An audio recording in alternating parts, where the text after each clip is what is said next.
थांबा मालिकेच्या आजच्या भागामध्ये आपण पाहणार आहोत की संध्या आता रमाला रूममध्ये घेऊन गेलेली असते आणि रूममध्ये जाऊन ती आता सगळे दागिने तिला दाखवत असते. ते दागिने खरंच खूप सुंदर असतात आणि त्या दागिन्यांमधला आता तिच्या सुनेला जो दागिना द्यायचा आहे तोच दागिना नेमका ती रमाला देत असते. रमा म्हणत असते की हे सगळं मलाच कशासाठी, प्लीज प्लीज मला हे सगळं काही देऊ नका, कारण या सगळ्यावर माझा हक्क नाही आहे, यावर सगळ्यावर तुमचा हक्क आहे आणि तुम्ही या सगळ्या गोष्टी तुम्हालाच ठेवायला हव्यात असं देखील आता सांगितलं जातं.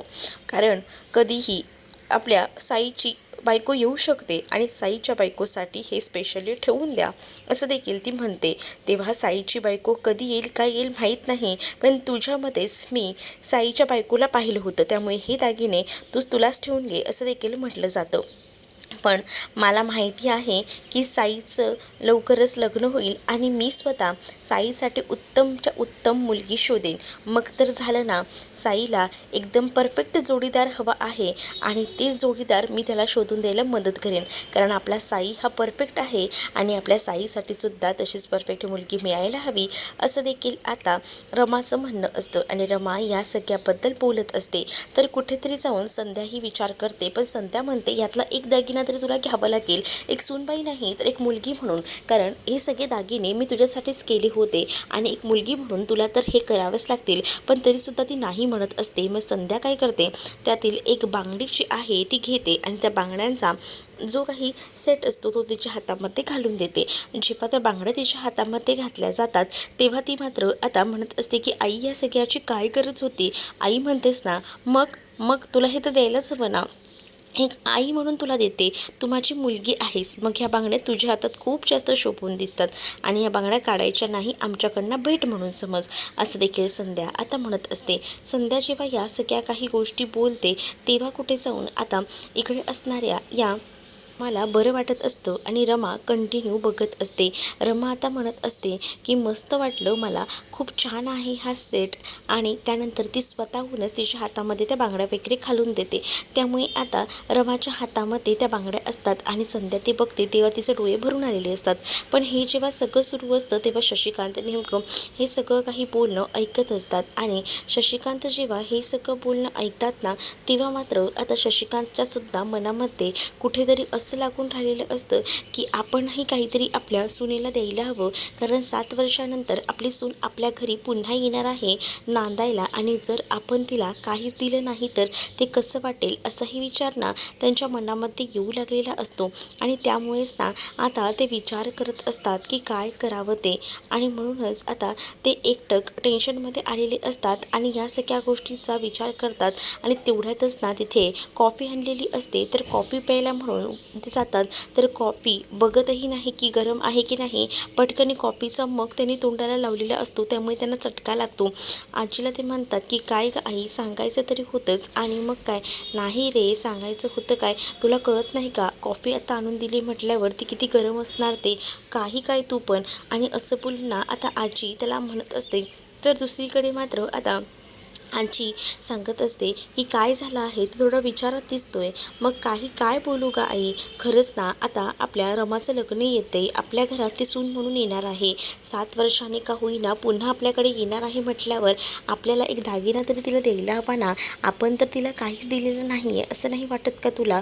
हो हो द्यायला हवं, तूही बरोबर बोलतोयस, पण सध्या बघितलंस ना आपली परिस्थिती काय आहे, त्यामुळे थोडा विचार करण्यासारखी गोष्ट आहे, म्हणूनच थोडं टेन्शन आलं आहे, काय करावं कळत नाही आहे असंही आता म्हटलं जात असतं. मग त्यावेळेला ती म्हणत असते की ठीक आहे आपण बघूया काहीतरी पैशांची सोय कशी काय करायची असं देखील शशिकांत आता म्हणू लागतात. शशिकांत जेव्हा आता हे सगळं काही म्हणतात ना तेव्हा मात्र आजीलाही असंच वाटत असतं की काहीतरी द्यावं, पण आता आजींकडे पैसे नसतात त्यामुळे आजी काहीच देऊ शकणार नसतात. पण आजीने शशिकांतला सांगितलेलं असतं की थोडाफार पैशांची व्यवस्था तर करायलाच हवी आपल्याला, कारण आपल्या घरात हे लग्नकार्य आहे म्हटल्यावर खरेदी आणि या सगळ्यासाठी आपल्याला पैसे तर लागणारच आहेत असंही आता म्हटलं जातं. या सगळ्या गोष्टी जेव्हा आता बोलल्या जातात ना शशिकांत आता विचार करत असतात तर दुसरीकडे पाहायला मिळत असतं की इथे किचनमध्ये आजी काम करत असते, पण तिचं लक्ष नसतं. कारण तिचं लक्ष ना आता त्याच गोष्टीकडे लागून राहिलेलं असतं की रमाला काहीशी भेट आपल्याला द्यायची आहे, म्हणूनच त्याच टेन्शनमध्ये ते असतात. पण रमाला काय द्यायचं, कसं मॅनेज करायचं यासाठी आता थोडं टेन्शन आलेलं असतं आणि या सगळ्या गोष्टींचा विचार आता मनामध्ये येऊ लागलेला असतो. मग काय, या सगळ्या गोष्टी जी विचार करत असते तेवढ्यात रमा येते आणि रमासोबत आरोही आलेली असते. आणि आरोही जेव्हा तिथे येते तेव्हा म्हणत असते की बघितलंस का, हे बघ ना, ह्याच्या हातामध्ये किती छान आहेत ना या बांगड्या, बघ ना बघ ना आई, असं म्हणून आता सांगितलं जातं. आणि जेव्हा या सगळ्या गोष्टी दाखवल्या जातात ना तेव्हा मात्र आता आजीसुद्धा खूपच जास्त खुश असते. आजी म्हणत असते की छानच आहेत या, म्हणजे खरंच ना शोभून दिसतात अगदी हातामध्ये तुझ्या. कोणी दिल्या ग? तर संध्या आजीने दिले आहेत त्या बांगड्या, असं देखील आरोही सांगत असते. मग कुठेतरी आता आजीच्याही मनाला लागतं की आपण असं काहीच देऊ शकलेलो नाही आपल्या सुनेला, आपणही काहीतरी द्यायला हवं. आणि म्हणूनच ती आता विचार करते आणि काहीतरी गोष्ट आपण आजी विचार करते की द्यायचं, पण पैसे कुठे आहेत यांच्याकडे द्यायला, हाही विचार मनामध्ये आजीच्या आलेला असतो. आजी थोडी डिस्टर्ब असते आणि हे सगळं काही आता रमाला कळलेलं असतं की आजीला काहीतरी झालेलं आहे. पण आता दुसरीकडे स्वरा तिथे आलेली असते आणि स्वरा म्हणते की हे काय, तुम्ही लोक अजून तयारच झाले नाही का, आपल्याला शॉपिंगला जायचं आहे, काही मला ऐकायचं नाही आज, आपल्याला पूर्ण खरेदी करायची आहे. मग चला पटकन जाऊया. आणि त्याच वेळेला आजीलासुद्धा सांगितलं जातं की तुम्हीही आमच्यासोबत चला. पण आता आजी म्हणत असतात की अरे तुमच्यामध्ये मी कशाला, जावा तुम्हीच लोक आणि करा खरेदी काय करायची आहे ती. मग आजीला रमा म्हणत असते की नाही हां, तुम्हीही यायलाच हवं, कारण तुम्ही नाही आलात तर कसं चालेल, चला चला तुम्ही आमच्यासोबत चला खरेदीला. अहो माझी कुठे एवढी खरेदी, मी काही साधी साडी नेसते, माझ्यापुरती तेवढी आणलीत ना तरी बस झालं, असं देखील आता आजी म्हणत असते. आणि जेव्हा आजी या सगळ्या गोष्टी बोलते ना तेव्हा मात्र रमा म्हणत असते की नाही या, मी सगळ्या काही साड्या ज्या घालणार आहे ना आजी, त्या सगळ्या तुम्ही सिलेक्ट केलेल्या घालणार आहे, त्यामुळे तुम्हाला यावंच लागणार आहे, मी तुमच्याकडनं कोणतीही कारणं ऐकणार नाही. खरं तर आजीकडे पैसे नसतात आणि त्यामुळेच आजीला जायला कसं तरी वाटत असतं, त्यामुळे आजी नाही बोलत असते. पण आता संध्या सगळीच जण पार्वती आजीला फोर्स करतात, त्यामुळे पार्वती आजीला काही झालं तरी यावंच लागणार असतं. दुसरा पर्याय पार्वती आजीकडे नसतो. त्यामुळे पार्वती आजी म्हणते की चला आता तुम्हाला यावं लागेल. मग आता दुसरीकडे पार्वती आजी शशिकांतला कॉल करते आणि शशिकांतना कॉल करून सांगू लागते की ह्या पोरींना हट्ट करतायत शॉपिंगला जायचा, काय करू मला कळत नाही आहे, कारण या पोरींसोबत तर जावंच लागणार ना खरेदीला, पण जर मी नाही गेले तर पुन्हा त्या रागवतील, कारण रमाने तर सांगितले की तुम्हाला घ्यावं लागेल. पैशांचं काय, तुझ्याकडे क्रेडिट कार्ड आहे का, आम्ही बघतो आहे पैशांचं काय ते, तू काळजी करू नकोस, तू जा खरेदीला, असं देखील आता शशिकांत जे आहेत ते सांगू लागतात. शशिकांत जेव्हा या सगळ्या गोष्टी सांगतात तेव्हा आजींना कुठे जाऊन बरं वाटतं. आजी म्हणतात की ठीक आहे, तू जर पैशांचा बंदोबस्त करणार असशील तर तेव्हा कुठे जाऊन मला बरं वाटतंय, नाहीतर कसं रे रिकामी हाती जाणार, कसं घर आपलं लग्नाचं आहे त्याच्यामुळे पैसे वगैरे असले पाहिजेत, असंही आता आजी म्हणत असते. तेव्हा शशिकांत म्हणतात की हो हो तू हो पुढे, मी करतोय, पैशांची व्यवस्था होईल, असंही आता म्हटलं जातं. तेव्हा कुठे जाऊन आजीला बरं वाटतं, त्यामुळे आजी म्हणते की ठीक आहे चालेल. आणि त्यानंतर आता आजी जी आहे ती विचार करते की हा तरी कुठून पैशांचा बंदोबस्त करणार आहे, कारण शशिकांतच्या डोक्यामध्ये अनेक विचार सुरू असतात, त्याच्याकडे तरी इतका पैसा कुठे असणार आहे हे सुद्धा इथे पार्वती आजीला माहिती असतं. कारण जी सीमा आहे तिच्या जो ट्रीटमेंटचा खर्च हा खूप जास्त असतो आणि शशिकांतच त्या ट्रीटमेंटचा खर्च करत असतात. आणि त्यामुळेच ना ते जे काही काम करून आलेले असतात ते पैसे त्यांनी साठवलेले असतात, त्याच पैशाने आता ते काही ना काही करायचं ठरवत असतात. पण दुसरीकडे मात्र आता पाहायला मिळत असतं की ते म्हणतात की माझ्याकडे तर पैसे आहेत पण ते ट्रीटमेंटसाठी ठेवलेत, आणि ते जर पैसे सगळेच काही लग्नाला खर्च केले तर काय, पण मग ट्रीटमेंट तर व्हायला हवी, पण आता हा खर्च तर कसा करायचा, पण काढतो थोडे पैसे असा विचार करून ना ते आता पैसे काढायचा विचार करतात. तर दुसरीकडे आता छान असं त्यांचं शॉपिंगची तयारी झालेली असते, गाडीतनं आता चाललेले असतात. तर रमा छान हसत असते, स्वरा देखील फोनवर बोलत असते आणि अक्षयची ती मजा घेत असते. अक्षय सांगत असतो की अगं मला माझ्या बायकोसोबत बोलायला द्या, परंतु अक्षयला ती म्हणते की नाही तुझं आता तुझ्या बायकोसोबत डायरेक्ट तेव्हाच बोलता येईल जेव्हा तुमचं लग्न होईल. काय यार तुम्ही असं का करताय, का भेटायला देत नाही आहात मला, असंही अक्षय तिकडनं बोलत असतो. आता काही नाही भेटायला वगैरे भेटणार, पण दुसरीकडे ना पार्वती आजी थोडा विचारत असतात, त्यामुळे त्यांचं लक्ष नसतं. त्या बाहेर खिडकीच्या बघत असतात आणि ही गोष्ट ना रमाने हेरलेली असते. रमा म्हणत असते की पार्वती आजी काय झालं आहे, तुमच्या डोक्यात कसले विचार सुरू आहेत का, काही प्रॉब्लेम आहे का. तर त्यावर पार्वती आजी म्हणते की कुठे काय, मग काय झालं, तुम्ही टेन्शनमध्ये दिसताय ना म्हणून विचारलं. वर रमाला ते सांगतात की काही नाही ग, अगं खरं तर ना तुमच्याच जोककडे बघत होती, हसत होते.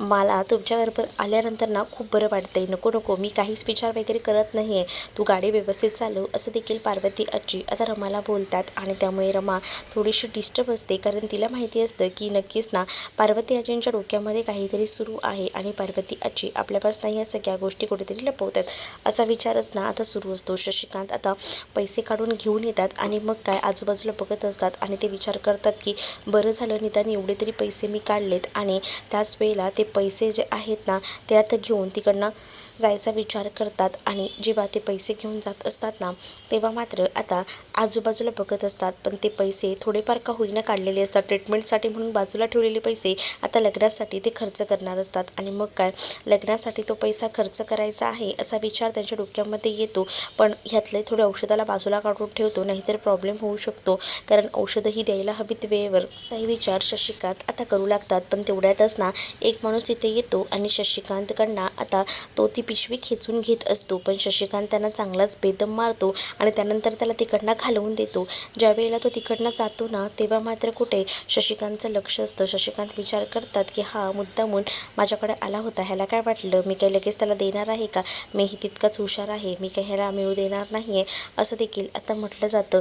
पण आता त्याचं डोकं फिरलेलं असतं, कारण शशिकांतने त्याला मारलेलं असतं आणि या सगळ्याचा बदला घ्यायचा असं तर त्यांच्या डोक्यामध्ये आता एकदमच फिट झालेलं असतं. आणि त्यामुळेच ना आता ते विचार करत असतात, पण शशिकांत दुसरीकडे जाऊन बसतात, कारण त्यांना आता माहिती असतं की आपल्या डोक्यावर खूप टेन्शन आहे, कारण हे पैसे आपण आता खर्च तर करणार, पण पुढे काय. तेवढ्यातच ना 2 गुंड तिथे येतात. त्या मुलानेच त्या गुंडांना पाठवलेलं असतं आणि ते गुंड म्हणतात काय रे आमच्या बॉसवर हात उचलतोस, तुझी इतकी हिंमत, आणि काय रे तुझ्याकडे पैसा आहे ना ते इथे, आणि असं बोलून तिच्याकडनं तो पैसा वगैरे खेचून घेतला जातो. मग आता त्याला सांगितलं जातं की नाही माझ्याकडे पैसा, पण तो ऐकत नसतो. तर रमा आणि तिथेच पोचलेली असते आणि पार्किंगच्या इथेच हा प्रसंग घडत असतो. आणि जेव्हा हा प्रसंग तिथे घडत असतो ना तेव्हा मात्र रमा म्हणत असते की काय चाललंय नेमकं, कोणीतरी आहे, नक्कीच ना बाबा आहेत असं का मला भास होतोय, असाही विचार ना ती आता करू लागते. जेव्हा ह्या सगळ्या गोष्टीचा ती विचार करते तेव्हा मागे वळून पुन्हा एकदा बघते, कारण पुढे ना सगळेजण मॉलमध्ये तोपर्यंत शॉपिंगला गेलेली असतात. तर रमाने त्यांना सांगितलेलं असतं मी गाडी ड्राईव्ह करून येते, आणि असं बोलूनच ना ती इकडे तिकडे बघू लागते. आणि त्यानंतर तिच्या लक्षात येतं की नाही हे तर आपले बाबाच आहेत. पण तेवढ्यातच ना रमाला तिची एक मैत्रीण भेटलेली असते आणि ती म्हणते की अगं मला कळलं तुझ्या लग्न ठरलं आहे ना. हो हो लग्न ठरलं आहे. अगं लग्नाला यायचा, पत्रिका तर मी तुम्हाला देईनच, अरेंज करेन मी सगळं, काही टेन्शन घेऊ नका, पण आता भेटलीच आहेस तर मी तुला सांगते, असंही ती आता म्हणत असते. आणि त्यानंतर आता ते दोघेही जणी जात असतात, पण तेवढ्यातच ना ती आता विसरते की तिची पर्स जी आहे ती गाडीतच राहिली आहे. मग ती आता ती पर्स घ्यायची म्हणून जाते. मग आता पर्स घ्यायला जेव्हा ती आता जाते ना तेव्हा आता तिच्या लक्षात येतं की नाही इथे तर हे बाबाच आहेत, बाबांना वाचवायला हवं.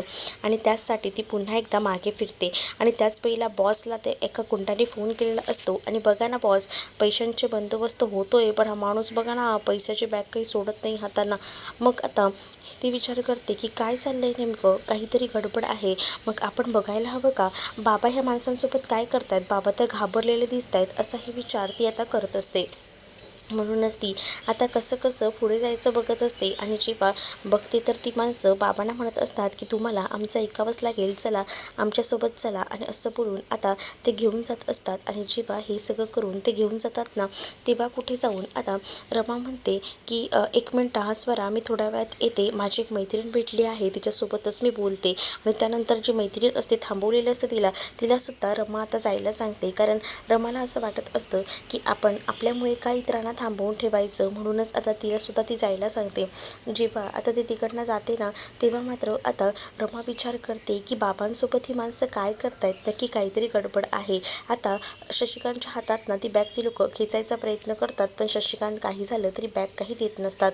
ते म्हणत असतात की माझे कष्टाचे पैसे आहेत, माझ्या मुलीचं लग्न आहे आणि यासाठी मी हे पैसे काढलेत, माझ्या बायकोची तब्येतसुद्धा ठीक नसते, असं काहीसं कारणही ते देत असतात. पण दुसरीकडे मात्र आता रमा टेन्शनमध्ये आलेली असते आणि तिला कळत असतं की इथे बाबांसोबत काहीतरी होतं आहे. ते गुंड बाबांना कुठेतरी घेऊन चालले आहेत आणि मग ती पण त्यांच्या मागे मागे जाते. आता एका ठिकाणी शशिकांतला नेऊन बसवलं जातं. शशिकांत तिथे जाऊन बसतो तर शशिकांतला सांगितलं जातं की बोल आता ते पैसे, आणि तू ह्याच त्याच्या हात उचलला होतास ना, हा आमचा बॉस आहे.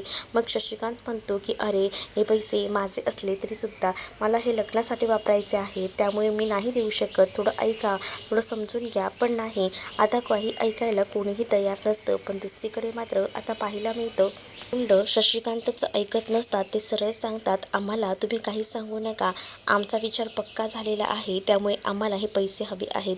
तर त्यांच्यामध्ये आता ठरत असतं की तुम्ही दोघं 20-20 घ्या, आणि जो मेन असतो त्याने मार खाल्लेला असतो ना, तो म्हणतो बाकी सगळे मी घेतो.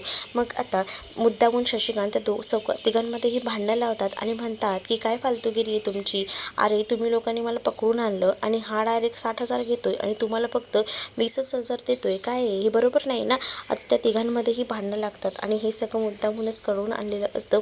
हे म्हणजे शशिकांतने शशिकांतला या तिघांची भांडणं लावायची असतात आणि यामध्ये त्यांना स्वतःचा मेळ साधायचा असतो, आणि त्यामुळेच आता हे सगळं काही ती लोकं करत असतात. आणि जेव्हा या सगळ्या गोष्टी ती लोकं करतात ना, तेव्हा आता त्यांची भांडणं होत असतात. तोपर्यंत शशिकांत मजा घेतात. शशिकांतला तिथे पडलेला बांबू दिसतो. मग शशिकांत तो बांबू हातात घेतात आणि हातात घेऊन आता त्या बांबूनेच त्यांची चांगलीच धुलाई करायला सुरुवात करतात.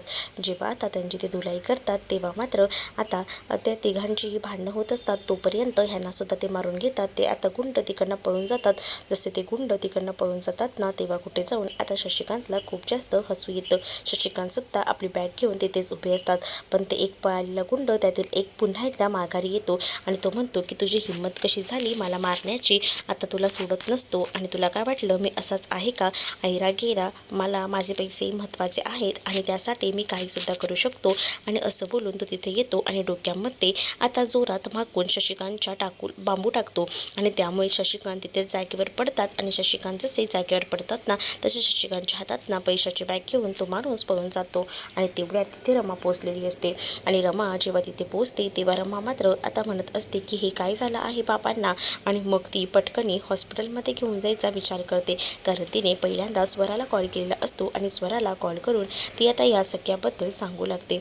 जेव्हा स्वराला या सगळ्याबद्दल कळतं तेव्हा स्वराही रमासाठी मदतीला धावून येते. तर आता पुढील भागामध्ये आपल्याला पाहायला मिळत असतं की रमाने आता हॉस्पिटलमधून घरी नेलेलं असतं आणि तेव्हा कुठे जाऊन आता बरं वाटत असतं.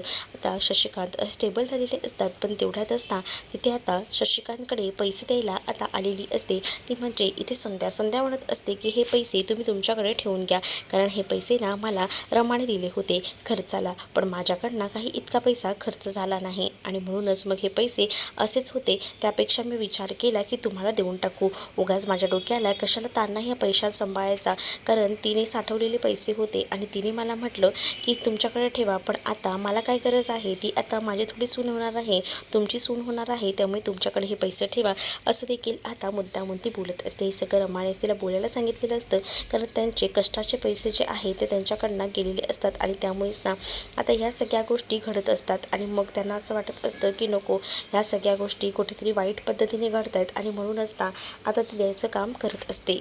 हे सगळं काही अक्षय बघतो. अक्षयला कळतं की हे सगळं मुद्दामून ना रमानेच सांगितलं असेल आणि म्हणूनच रमाला तो लगेच खाली पकडतो आणि विचारतो हे सगळं तूच करतेस ना, खरं खरंच सांग. त्यावेळेला रमाकडे बोलायला काही शब्द नसतात, पण रमाला असं वाटत असतं की आपल्यामुळे घरच्यांना त्रास नको म्हणून ती स्वतःकडचे पैसे त्यांना देऊ करत असते.